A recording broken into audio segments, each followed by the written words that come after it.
घर वालों ने कहा था जीवन में कुछ ढंग का करो, इंजीनियरिंग करो, आईआईटी जाओ, तो इंजीनियरिंग कर ली, आईआईटी आ गया। लेकिन इंजीनियरिंग करने और आईआईटी आने के बीच 10 साल का अंतर था। तो आज हम आईआईटी क्यों आए हैं, अंदर चल के आपको दिखाते हैं, कुछ खास है, आइए।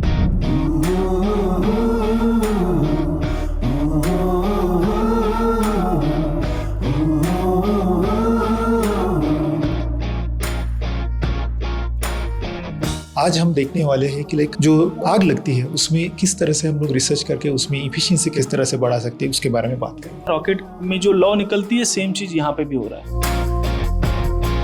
इसको हम बेसिक लेवल पे स्टडी करना चाह रहे हैं कि इसमें से धुआं कितना निकल रहा है। देखिए कितना ज्यादा कालिक निकल रहा है। ये कालिक के बीच में अगर आप 1 घंटा रह जाएंगे तो आपका मुंह काला हो जाएगा। एनर्जी टेक्नोलॉजी से रिलेटेड जो भी एडवांस टेक्नोलॉजी फॉरेन में डेवलप हुई है, चाहे वो अमेरिका में डेवलप हुई है, चाहे जर्मनी में हुई है, उसको हम इंडिया में डेवलप करना चाह रहे हैं। एक कलर का हो गया, दूसरे कलर का हो गया, तीसरे कलर का हो गया, और ये चौथे कलर का।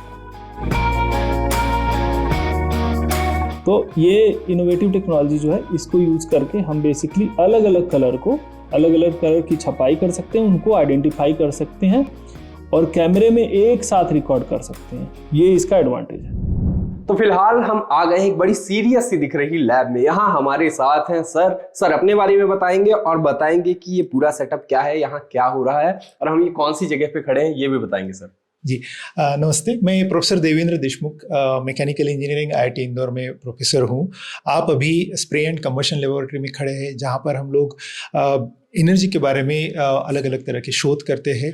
आज हम देखने वाले हैं कि हम जो आग लगती है उसमें किस तरह से हम लोग रिसर्च करके उसमें इफिशिएंसी किस तरह से बढ़ा सकते हैं, उसके बारे में बात करेंगे। तो ये सब हम देखते हैं कैमरे के थ्रू।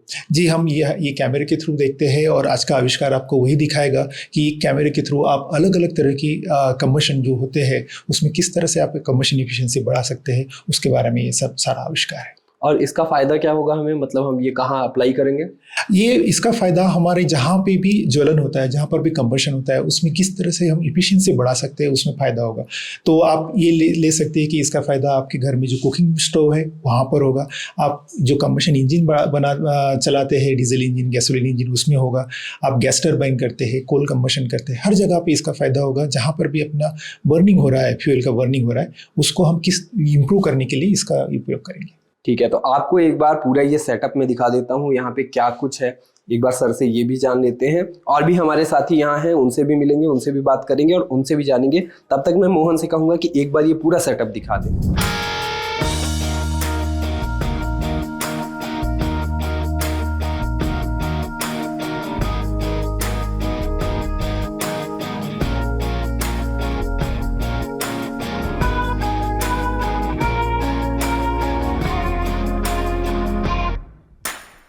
अब हमारे साथ हैं डॉक्टर योगेश्वर नाथ मिश्रा। लंबा चौड़ा परिचय है इनका, आपने इन्हें ललन टॉप की बैठकी में भी देखा होगा।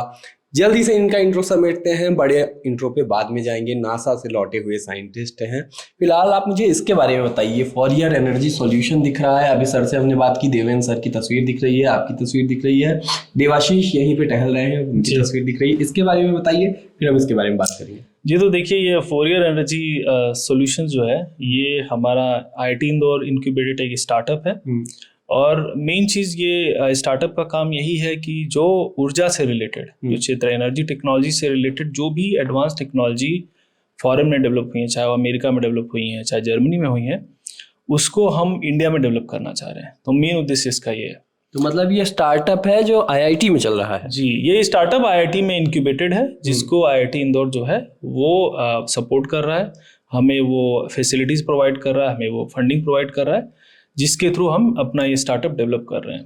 तो आईआईटी वालों ने आपको ये लैब वैब सब दे दिए, सब अपना अनुभव भी दे दिया? जी बिल्कुल, अच्छा काम कर रहा है आईआईटी। और बेसिकली क्या है कि मैं आईआईटी इंदौर से 2019 से एफिलिएटेड रहा हूँ, as a guest faculty, as a visiting faculty यहाँ पे आता जाता रहा हूँ। और हमने ये जो टेक्नोलॉजी डेवलप की है यही अब हमारे इसी लैब में, आईआईटी इंदौर के ही लैब में डेवलप की है। तो मुझको इस सेटअप के बारे में बताइए। मुझको जो दिख रहा है, ये एक चिमनी दिख रही है, एक ये दूरबीन का हिस्सा दिख रहा है, एक ये लेंस है जी, और ये कुछ वो पेपर वेट जैसे 2 ठो दिख रहे हैं, और एक वो डीएसएलआर दिख रहा है जी। और उधर भी वो कुछ नीला नीला कुछ है जी। ये है क्या? आप बड़े बड़े हैवी मम्बो जम्बो में बता दीजिए। बहुत ही सिंपल आपको बता रहा हूँ ये अच्छी बात है कि देखिए क्या है, आप यहाँ पे देखेंगे एलपीजी लिखा हुआ है, ठीक है। तो ये एलपीजी जो वही जो चीज हम खाने में यूज करते हैं, एलपीजी गैस वही है basically, liquid petroleum gas. Petroleum gas. LPG basically यहाँ से एंटर कर रहा है, ठीक है, बर्नर के अंदर। ये बर्नर है छोटा सा, इसको हम बर्नर बोलते हैं। इसमें से एलपीजी निकल रहा है और फिर हवा जो है दोनों को मिक्स कर रहे हैं। एलपीजी और हवा को मिक्स कर रहे हैं, यहाँ पे जला रहे हैं, वो फ्लेम निकल रही है। ये एक लैब स्केल का सेटअप है। जैसे मैंने कहा कि हम रॉकेट में भी काम कर रहे हैं, रॉकेट में जो लॉ निकलती है सेम चीज यहाँ पे भी हो रहा है। इसको हम बेसिक लेवल पे स्टडी करना चाह रहे हैं कि इसमें से धुआं कितना निकल रहा है। तो अगर आप कहें तो हम इसको आग लगा के उसके बाद इसमें से धुआं निकाल के दिखाते हैं। धुआं निकाल के देखेंगे, पर ये दो चीज और दिख रही है, ये क्यों है? जब उससे तो जल ही रहा है। जी। तो देखिए एलपीजी से क्या होता है कि बहुत ज्यादा धुआं निकलता है, ठीक है। जो मैंने आपको बोला कि जो कालिख निकलती बहुत ज्यादा है, सूत जिसको बोलते हैं। तो आप देखे होंगे कि ये जो प्लेट है यहाँ पे, ठीक है, ये देखिए काजल बनाया गया है, काजल इसी से बनता है। अब ये एलपीजी जल रहा है। अब देखिए कालिख तो हमको आपको पहले दिखा है, जैसे ही देखिए हम रख रहे हैं, देखिए कितना ज्यादा कालिख निकल रहा है। ये कालिख के बीच में अगर आप 1 घंटा रह जाएंगे तो आपका मुंह काला हो जाएगा, ठीक है। आपका मुंह काला भी हो जाएगा, आपके लंग में पूरा चला जाएगा। बहुत ही ज्यादा देखिए कितना कालिख इससे एलपीजी से निकल। वही एलपीजी है ना जो घर पे जलता है? हाँ, यही एलपीजी है। तो उसमें तो इतना काला नहीं दिखता। उसमें इसलिए काला नहीं दिखता है क्योंकि उसमें और भी ज्यादा मॉडिफिकेशन की गई है। बर्नर जो उसका बर्नर है उसको मॉडिफाई किया गया है, ठीक है। अब इन सबको देखना है, अगर एक साथ देखेंगे तो आपको और अच्छे से उसकी समझ हो जाएगी। लेकिन एक साथ देखने का चैलेंज क्या है कि या तो आप फिल्टर अलग अलग बार आप चेंज करिए और कैमरा रख के इमेज में तो बहुत जल जाएगा, उतने में बहुत जल जाएगा। तो इसको हमको क्या करना है, एक बार में ही देखना है। एक बार में देखने के लिए हमने ये सेटअप बनाया है, जिसमें हो क्या रहा है आप देख सकते हैं। यहाँ पे एक लेजर है और लेजर हम बेसिकली यूज करते हैं बहुत सारे एप्लीकेशन के लिए। यहाँ पे मैं ये सेटअप को दिखाने के लिए यूज कर रहा हूँ। तो यहाँ पे एक बीम थी, ठीक। अब हमने ये बीम स्प्लिटर यूज किया है। ये बीम स्प्लिटर करता क्या है, ये 2 कॉपी बना देता है एक लेजर की। तो देखेंगे आप 2 कॉपी इसकी बन गई, यहाँ पे एक कॉपी, यहाँ पे एक कॉपी। अब उसी तरह से जो फ्लेम है उसकी ये 2 कॉपी बना देगा, ठीक। 2 कॉपी बनने के बाद हो क्या रहा है कि अब ये 2 कलर में ये चीज स्प्लिट हो गई। ये 2 इमेज 2 कलर में स्प्लिट हो गए। अब हमको दोनों कलर को आइडेंटिफाई करना है, दोनों को पहचानना है, ठीक है। दोनों को पहचानना है। पहचानने के लिए हम क्या कर रहे हैं, ग्रेटिंग यूज कर रहे हैं। ग्रेटिंग क्या करता है, एक कलर की छाप यहाँ पे छोड़ देता है और ये दूसरा ग्रेटिंग क्या करता है, दूसरे कलर की छाप यहाँ पे छोड़ देता है, ठीक। अब 2 कलर की अलग अलग छाप छूट गई यहाँ पे। अब उन दोनों को एक साथ हमें कैप्चर करना है, अलग अलग नहीं करना है, एक साथ करना है। एक साथ कैप्चर करने के लिए क्या करना होगा, दोबारा से हम दोनों को जोड़ना पड़ेगा। तो ये 2 रास्ते पहले हमने बनाए, अब उनको कंबाइन कर दिया। तो 2 रास्तों को कंबाइन करने के बाद क्या हो रहा है, अब हमने अलग अलग छपाई अगर कर दी है तो यहाँ पे वो अलग अलग कलर में आइडेंटिफाई हो जाएंगे। इस तरह से कैमरा क्या करेगा, उसको कैप्चर कर लेगा एक ही बार में 2 कलर को। इसी तरह से अगर हम 4 पाथ बना देंगे तो 4 कलर एक बार में कैप्चर हो जाएंगे। 5 अगर रास्ते बना देंगे और 5 ग्रेटिंग यूज करेंगे तो 5 कलर एक साथ कंबाइन हो जाएंगे। तो इसी वजह से ये कैमरा एक ही साथ 4 फोटोग्राफ एक बार में ले सकता है। तो मेरे को जो समझ में आया वो ऐसा था कि ये एक रास्ता है और हमको जाना है यहाँ पे, गंतव्य अपना ये है। तो यहाँ से सवारी चली, ठीक है। अब यहाँ पे एक लग गया टोल, टोल से इनको बांटा गया, कुछ लोग गए यहाँ, कुछ लोग गए इस ओर। तो इस ओर का जो रास्ता था वो मुरम वाला था और इस ओर का जो रास्ता था वो था पीली मिट्टी वाला, ठीक है। तो फिर यहाँ से होते हुए हम अपना ये ग्रेटिंग से होते हुए वापस यहाँ पे आए। एक टोल और आया, यहाँ से बटे थे इन लोगों ने, यहाँ से उसको वापस सारे यात्रियों को एक साथ कर दिया। और जब यहाँ पे पहुँचे तो हमको पता चल गया कौन मुरम वाले रास्ते से आया है, कौन पीली मिट्टी वाले रास्ते से। फिर इसके बाद क्या होता है, कैमरे में अपने को क्या दिखता है? तो देखिए आप, जैसे हमने कहा कि अलग अलग कलर में अलग अलग रास्ते जो है पहले बांट के फिर उनको ज्वाइन कर सकते हैं। तो दिखा रहा हूं मैं कि एक कलर का हो गया, ये दूसरे कलर का हो गया, तीसरे कलर का हो गया और ये चौथे कलर का हो गया। तो इस तरह से ये 4 कलर जो है अलग अलग जो थे उस तरह से आपको दिख रहे हैं। और आप देख रहे हैं कि किस तरह से इनका जो रोटेशन है, जो ग्रेटिंग जो हमने यूज की थी अभी छपाई करने के लिए, वो किस तरह से यहाँ पे इम्प्रिंट हुई है। तो ये छपाई देखेंगे कि आप अलग अलग एंगल पे, अगर मैं जूम कर रहा हूं तो अलग अलग दिख रहा है। देखिए ये इस तरह से है, इस लाइन में है, सीधा है जो कि वॉयलेट कलर है, इसमें ये बिल्कुल देखिए इस डायरेक्शन में ऐसे है। तो ये इनोवेटिव टेक्नोलॉजी जो है इसको यूज करके हम बेसिकली अलग अलग कलर की छपाई कर सकते हैं, उनको आइडेंटिफाई कर सकते हैं और कैमरे में एक साथ रिकॉर्ड कर सकते हैं। ये इसका एडवांटेज है। तो देशमुख सर से हम ये जानना चाहेंगे अभी हम कहाँ खड़े हैं, क्योंकि मैंने बहुत सारे बाहर नाम पढ़े और काफी अच्छी चीजें, मेरे को उद्यमिता जैसी चीजें समझ में आई कि काफी कुछ चल रहा है यहाँ पे। ये कौन सी जगह है, इसके बारे में बताइए। जी, आप अभी फिलहाल एस फाउंडेशन में खड़े हैं। ये आईआईटी इंदौर का इंक्यूबेशन सेंटर है। इंक्यूबेशन सेंटर इसलिए भी कहा जाता है इसको कि यहाँ पर जो नई टेक्नोलॉजीज़ है, नए एंटरप्रेन्योर्स है, उन लोगों को एक तरह से हैंड होल्डिंग होती है ताकि वो अपनी जो आइडियाज़ है, अपनी जो नए नए इनोवेशन है, उनको मार्केट तक लेके जा सके। उसके लिए हर तरह का उनको सपोर्ट दिया जाता है, हर तरह का गाइडेंस दिया जाता है।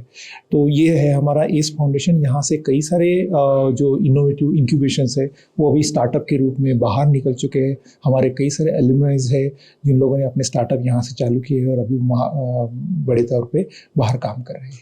तो अगर किसी को इससे जुड़ना हो तो वो कैसे अप्लाई कर सकता है? क्या उसको आईआईटी का पढ़ा होना जरूरी है, या वो नासा से हो क्या है तब भी, या कोई आम आदमी भी अपना स्टार्टअप चला रहा है उसका आइडिया बेहतर हो? नहीं, बिल्कुल नहीं। ऐसा ज़रूरी नहीं कि वो आईआईटी का होना चाहिए या नासा का होना चाहिए। कोई भी आम आदमी जो भारत का नागरिक है और उनके पास कोई आइडिया है और वो उनको अपने एंटरप्रेन्योरशिप में या फिर अपने प्रोडक्ट के रूप में लॉन्च करना चाहता है, वो हमसे जुड़ सकता है। उनको ये जो एस फाउंडेशन है या हमारा इंक्यूबेशन सेंटर है उसमें अप्लाई करना है। उनकी एप्लीकेशन को हम लोग स्क्रूटिनाइज करते हैं। उसमें अगर कोई चांसेस है जो मार्केट प्रोडक्ट में डेवलप कर सके तो उसको हम लोग मार्केट प्रोडक्ट में डेवलप करने के लिए सहायता करते हैं। हर तरह की गाइडेंस देंगे, उनको इंफ्रास्ट्रक्चर प्रोवाइड करेंगे और उनको हेल्प करेंगे कि किस तरह से उसको मार्केट तक ले जाया जाए। तो कोई भी आम आदमी जिसके पास आइडिया है, स्टूडेंट है या नागरिक है, कोई भी यहाँ पे आ सकता है। तो अप्लाई करने का तरीका क्या है इसमें? हमारे इस फाउंडेशन का वेबसाइट है यहाँ का, आईआईटी इंदौर का। उसमें आपको एप्लीकेशन डालनी है, मेल डालना है और वो आपके पास रिवर्ट बैक करेंगे कि हाँ आप आ सकते हैं। हम उनकी एप्लीकेशन से स्क्रूटिनाइज नहीं करते हैं, हम उनको बताते हैं कि कहाँ पर वो और उसको आगे बढ़ाया जा सकता है या कहाँ पे करेक्ट किया जा सकता है और उसको हैंड होल्डिंग करते हैं। हम एस फाउंडेशन के थ्रू यहाँ पर काफ़ी सारे कोर्सेज भी रन होते हैं जिसमें अगर कोई स्टार्टअप शुरू हुआ है तो उनको फाइनेंशियल अंडरस्टैंडिंग चाहिए, आईपीआर से रिलेटेड चाहिए, पेटेंट से रिलेटेड चाहिए, तो उसके लिए उनको नॉलेज एक दो हफ्ते के बूटस्ट्रैप कैंप्स कंडक्ट किए जाते हैं और उसके थ्रू उनको नॉलेज दिया जाता है। तो देवाशीष जी, आपने अभी अपनी पीएचडी पूरी की और फिर स्टार्टअप में आने का आइडिया आपको कैसे आया? जी, मेरा जो पीएचडी का काम है वो ज़्यादातर लो कॉस्ट में हम बेहतरीन चीज़ें कैसे कर पाए उस पर था। लाइक आप महंगी चीज़ में तो आराम से अच्छी चीज़ें कर ही पाते हो, तो बहुत सारा मेरा पीएचडी का काम उस डायरेक्शन में होने की वजह से और अपने देश जिस ग्रोथ की स्टेज पे है तो इसमें अपने को बहुत ज़्यादा ज़रूरत है कि हम सस्ते में बहुत ज़्यादा आगे की बातें कर पाए और बहुत सारे आगे की चीज़ें कर पाए। तो इस कारण फिर मुझे मेरे सुपरवाइज़र और को सुपरवाइज़र का सपोर्ट मिला। ये लोग आपको कहाँ मिल गए? ये लोग ऐसे ही एक दिन मेरी ज़िंदगी में आ गए। ये तो पहली नज़र के पहले प्यार जैसा मामला हो गया। जी, एक्चुअली योगेश्वर सर जब यहाँ से स्वीडन से आए थे और मैं यहाँ पे पीएचडी ज्वाइन हो चुका था, तो फिर हमने सोचा कि ठीक है, क्यों ना हम तीनों का एक्सपर्टीज़ मिला के एक कलेक्टिव डायरेक्शन में आगे बढ़ा जाए।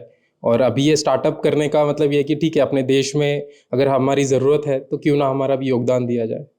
बहुत बढ़िया, बहुत बढ़िया। देश आपका योगदान याद रखेगा और आपसे और ज़्यादा योगदान की अपेक्षा करेगा। मैं आशीष, कैमरे के पीछे हमारे साथी मोहन। दी लल्लन टॉप पहुंचा था आईआईटी इंदौर। हम आपके लिए तमाम वीडियोज और खबरें लाते रहेंगे। इस वीडियो में इतना ही, जल्दी मिलते हैं।